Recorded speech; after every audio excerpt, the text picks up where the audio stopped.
Hello friends, आज हम modern history के हैंड रिटन नोट्स की सीरीज़ को आगे कंटिन्यू करेंगे। इससे पहले हमने प्रीवियस वीडियोस में द एडवेंट ऑफ यूरोपियंस के बारे में पढ़ा था कि यूरोपियंस कौन कौन इंडिया में आया था और उनका मेन पर्पस क्या था। सिल्क रूट के बारे में पढ़ा था, पूरा हमने मैप के थ्रू ये चीज़ें अंडरस्टैंड की थी। और उसके बाद हमने पोर्चुगीज़ बारे में पढ़ा था कि फर्स्ट यूरोपियन थे जो इंडिया में आए थे वो थे पुर्तगाली, और वास्को डी गामा जो कि 1498 में इंडिया के कालीकट में पहुंचा था इंडिया में ट्रेड करने के लिए। ये सब कुछ हमने प्रीवियस वीडियोस में डिस्कस किया था। अगर आपने मेरी प्रीवियस वीडियो नहीं देखी है तो उसमें से जो बेसिक इंट्रोडक्शन वाला पार्ट है लेक्चर नंबर 1 वो आप ज़रूर देखना। उसमें आपको जो बेसिक है वो पूरा का पूरा क्लियर हो जाएगा। आप मेरी वीडियोस से अपने नोट्स भी बना सकते हैं, इससे आपको ज़्यादा अंडरस्टैंडिंग होगी। आज की वीडियो में हम करेंगे द डच, जो यूरोपियंस का नेक्स्ट यूरोपियंस के जो नेक्स्ट आए थे वो थे डच। अब डच किसी कंट्री का नेम नहीं है, ये आपने कंफ्यूज नहीं होना। पीपल ऑफ नीदरलैंड, नीदरलैंड के लोगों को डच कहा जाता है। जैसे इंडिया के लोगों को इंडियंस कहा जाता है, वैसे ही नीदरलैंड के लोगों को डच कहा जाता है।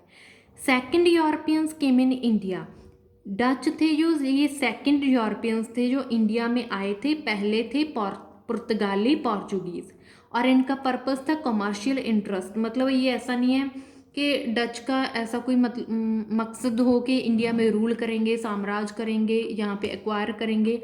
ये सिर्फ इंडिया में कमर्शियल ट्रेड के लिए आए थे। 1596 में Cornelis de Houtman first Dutch arrive in Sumatra Indonesia. ठीक है, तो हॉटमैन था जो पहला डच था जो इंडिया में आया था। कहाँ पे आया था? सुमात्रा।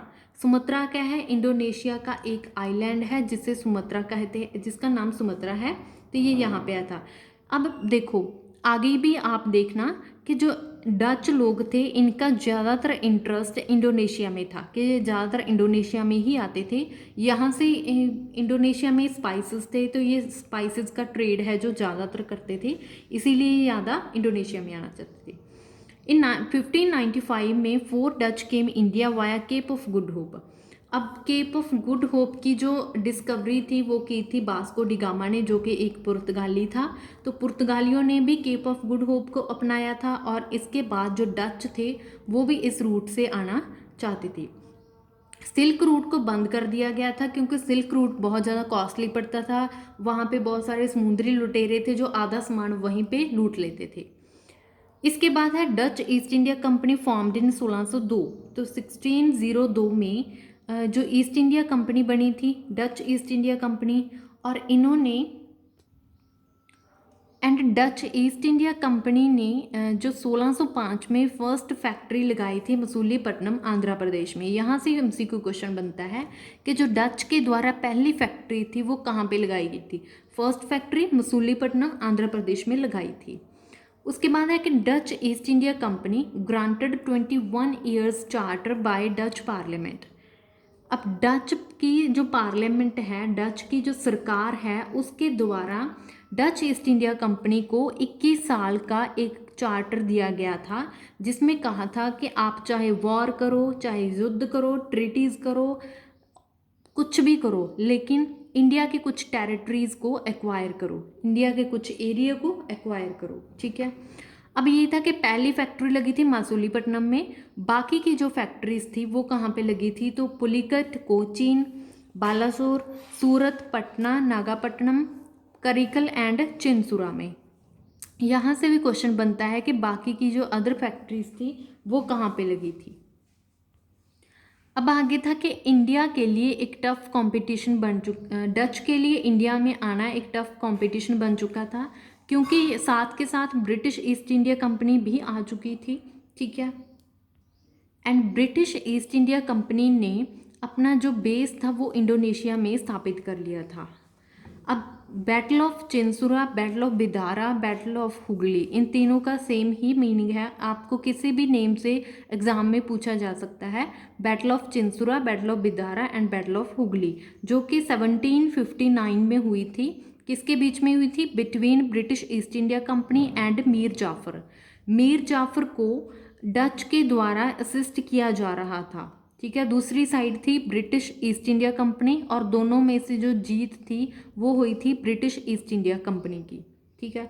अब यहाँ से ही ब्रिटिश ईस्ट इंडिया कंपनी थी, जो ब्रिटिशर्स थे उनका आगमन होना स्टार्ट हो गया था, और जो डच थे उनका डिक्लाइन होना स्टार्ट हो गया था। अब डच का जो मेन डील था वो क्या था? Indigo, textiles, silk, opium, rice, इन चीज़ों के लिए वो इंडिया में ट्रेड करने के लिए आते थे। आगे है एंग्लो डच राइवलरी। अब देखो कि जैसे पहले डच, सिर्फ डच थी इंडिया में, वो अच्छे से अपना व्यापार करते थे, जो चीज़ चाहिए थी अपना आराम से लेकर जाते थे। लेकिन जब आ गए ब्रिटिशर्स, ठीक है, इंग्लिश आ गए, तो उनका कंपटीशन है जो टफ हो गया। अब दोनों को ट्रेड करना है तो दोनों का आपस में कंपटीशन होगा। इंडिया में भी थोड़ा सा जो प्राइजेज़ हैं चीज़ों के वो बढ़ गए होंगे, क्योंकि अगर दो कंपनीज आएंगी तो ऑब्वियसली के जो प्रोडक्ट हैं उनकी डिमांड बढ़ जाएगी। ठीक है। तो दोनों के आने से जो इंडिया में भी कंपटीशन है वो ज़्यादा हो गया था। अब जो इंग्लिश थे, ब्रिटिश थे, उनकी पावर का राइज हो रहा था। ठीक है। उनकी पावर बढ़ती जा रही थी, और डच थी, उनकी जो पावर थी वो डिक्लाइन हो रही थी।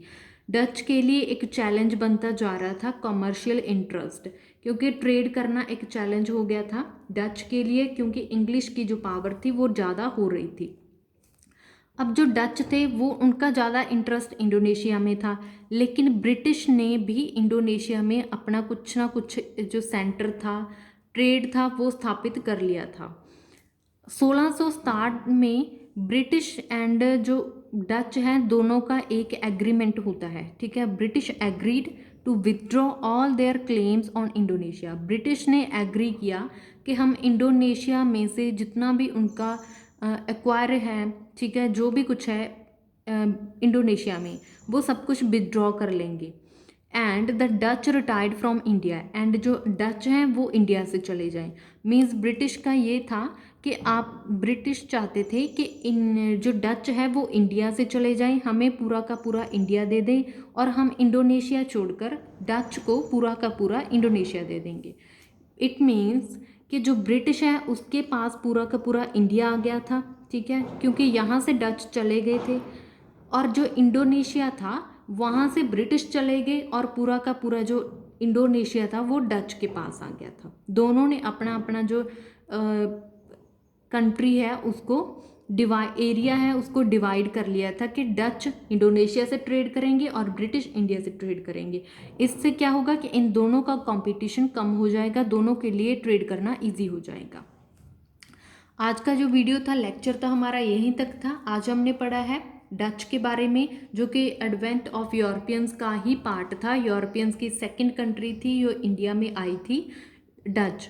अगर आपको मेरा वीडियो अच्छा लगा हो, please like, share and subscribe my YouTube channel, और आप भी इसे देखकर अपने नोट्स बना सकते हैं।